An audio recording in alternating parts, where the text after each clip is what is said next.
Hey folks, welcome to Fun with Finance. In today's video, I'm going to talk about blockchain and the Bitcoin and Ethereum and the cryptocurrencies. What problem do they solve? And what hurdles, high-level hurdles would they face going forward in the world of finance? That's one thing. The second thing is a brief recap of the last 10, 15 years of the major cryptocurrency. That's Bitcoin, its bear and bull cycles. And third thing, like what are the reasons that could lead to the next bull run for the major cryptocurrencies?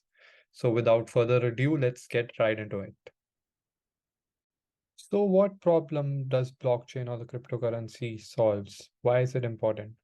So before the invention or the Bitcoin white paper by Satoshi Nakamoto, we didn't have a solution to the problem. So right now, if you have $5 digitally and you want to send it to someone, you can send it to multiple folks, right? Unless there's someone keeping track, like the central government or the banks. Right now, the banks are keeping tracks so that if you have $5 in your account, you can only spend it once. You can't spend it twice. That's the double spending problem. But with the invention of Bitcoin white paper by Satoshi Nakamoto, what it makes sure is that everyone using the network keeps a track of all the transactions that are ongoing. And once you send $5 or $5 to someone, you can't spend it again. There's a decentralized ledger that everyone has access to that makes sure you don't spend the digital currency or the digital cash again. So that solves basically the double spending problem digitally.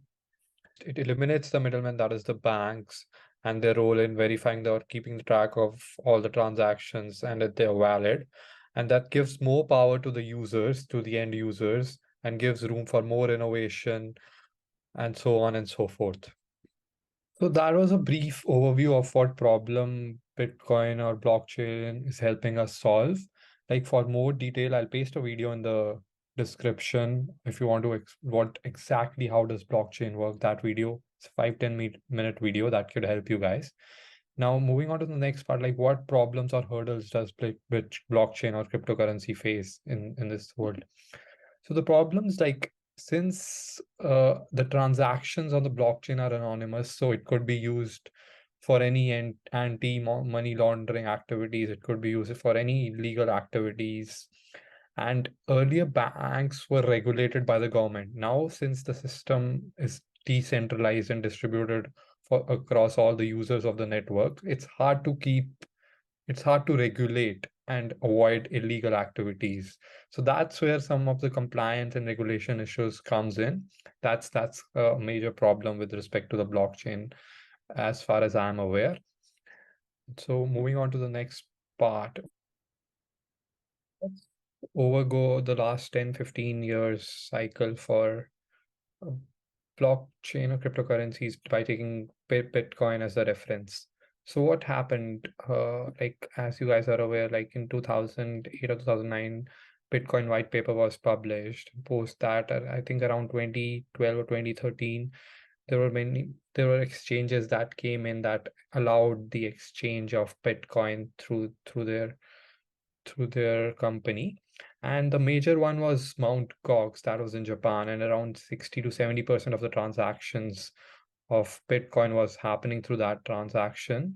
So that was the first boom or the first bull cycle of Bitcoin, I believe. And around 2014, it collapsed, and it would close around 2014, I guess. And there were other exchanges that helped in the exchange of Bitcoin. Those were hacked.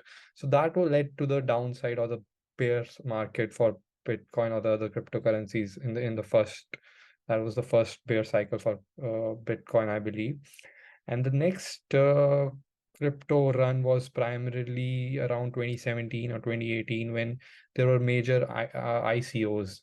ICOs are the initial coin offerings that are basically how many of the crypto related companies or projects came into being, and how basically they raised money. That was through ICO, like it's IPO for a public company. That was the major boom or the bull cycle that resulted in the Bitcoin boom around 2018. Post that, so what happened around 2018? The bubble of these ICOs basically burst. many investors invested on thinking that they'll ride the wave and earn more money. But the bubble burst, many miners started selling off their Bitcoin, and that's what led to the drop or the second bear market for Bitcoin, I believe. And next cycle happened around 2020, 2021, and it went on till 2022, and I think the Bitcoin price went till 69K, as you guys are aware. And then it fell because again the Fed wanted to control inflation in the US, so they wanted to take the liquid money out of the market. So that was one reason, and another reason was, as you could see, there were many cryptocurrencies that were high on leverages like FTX, so those collapsed. So that primarily led to third Bitcoin bear cycle. And so let's move on and let's see what are the reasons or what are the factors that could lead to the third Bitcoin bull run and cause the next bull cycle for Bitcoin and other cryptocurrencies. In my view, there are two major factors. One being, as you can see, as you all guys are aware, SEC is doing a crackdown all on some of the crypto companies like Binance and other companies.